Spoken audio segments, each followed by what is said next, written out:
अहंकार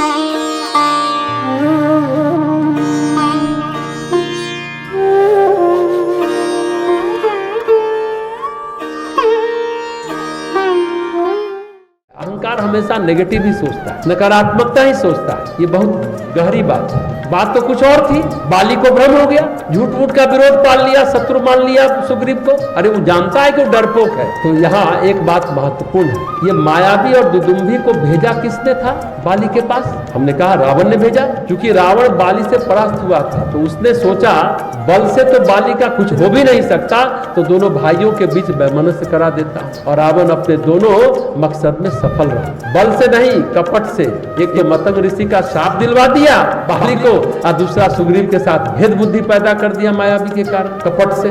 जो बल नहीं कर सकता वो छल कपट कर सकता। आगे कहते हैं उसने मुझे शत्रु के समान बहुत अधिक मारा, मेरी स्त्री को भी ले गया। हे कृपालु रघुवीर, मैं उसके भय से समस्त लोकों में बेहाल होकर फिरता रहा। सुग्रीव की स्त्री रुमा जो गंधर्व राजा की कन्या थी, सुग्रीव प्रकृति से तो डरपोक था। कोई आदमी सामर्थ्य रहते हुए डरपोक होता है, ये बात समझिएगा। हम तो देखते हैं बहुत बल है, सामर्थ्य है, प्रतिभा है, लेकिन डरपोक है। प्रतिभावान व्यक्ति एकाग्र नहीं होते, पढ़ाई नहीं कर पाते बच्चे, प्रतिभा यूं ही नष्ट भ्रष्ट हो जाती। और सुग्रीव को देखिए, प्रकृति से उसका नेचर है डरपोक होने। सामर्थ्य रहते कौन कौन डरपोक हुए हैं? एक अश्वत्थामा, उसे तो अमरता का वरदान है क्योंकि रुद्र का अंश है, लेकिन वो किस बात से डरता था जानते हैं? सुनेंगे तो आश्चर्य लगेगा और हंसिएगा भी। वो सोचता है कि मैं मरूंगा तो नहीं, लेकिन हाथ कट गया तो क्या होगा, पैर कट जाएगा तो क्या होगा, मरूंगा नहीं, अपाहिज रहूंगा। अब इस बात से अश्वत्थामा डरता है। अमर तो हो तो लड़ोगे तो सुरक्षित रहोगे ही ना, लड़ना नहीं है। सोचता अगर एक आंख फूट गई फिर क्या करेंगे? अरे आज तक उसकी कोई आंख नहीं फूटी, पैर नहीं कटा, अभी तक भटक रहा है अश्वत्थामा। इस प्रकार ही सुग्रीव भी डरपोक है।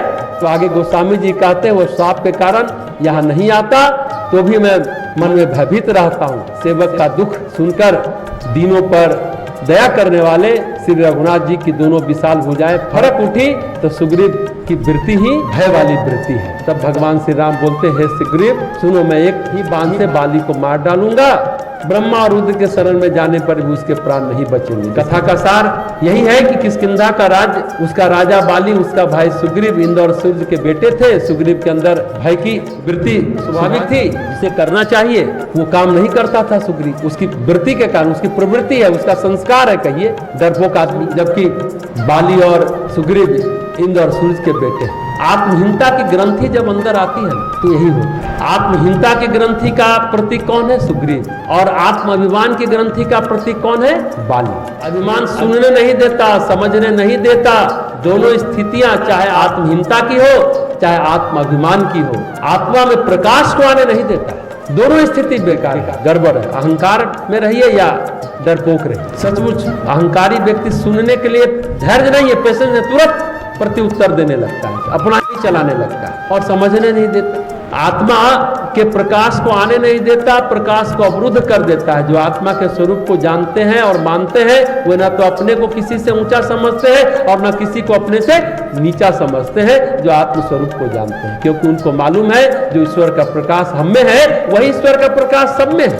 भले शिष्टाचार बस वहां के क्या करते हैं, बड़ों को सम्मान देते हैं, छोटों का ध्यान रखते हैं, प्यार करते हैं। आत्मा की अवस्थिति जानने पर मनुष्य शांत हो जाता है, गुस्सा नहीं करता, शांत हो जाता है। आत्म स्वरूप में जो जीता है वो शांत रहता है। न तो आत्माभिमानी शांत होता है, न आत्मग्लानि से भरा व्यक्ति शांत होता है। सुग्रीव रहता था आत्मग्लानि में और बाली रहता था आत्माभिमान में। दोनों में प्रेम क्यों था? यह है अंधे और नगरी की जोड़ी। बाली समझता ये तो हमारा दास है, भाई नहीं समझता था, दास समझता। डरपोक आदमी है सुग्रीव, चापलूसी करता है और अभिमान को चापलूसी बड़ा पसंद होता है। और जो डरपोक है उसे किसी का शरण चाहिए ना, संरक्षण चाहिए।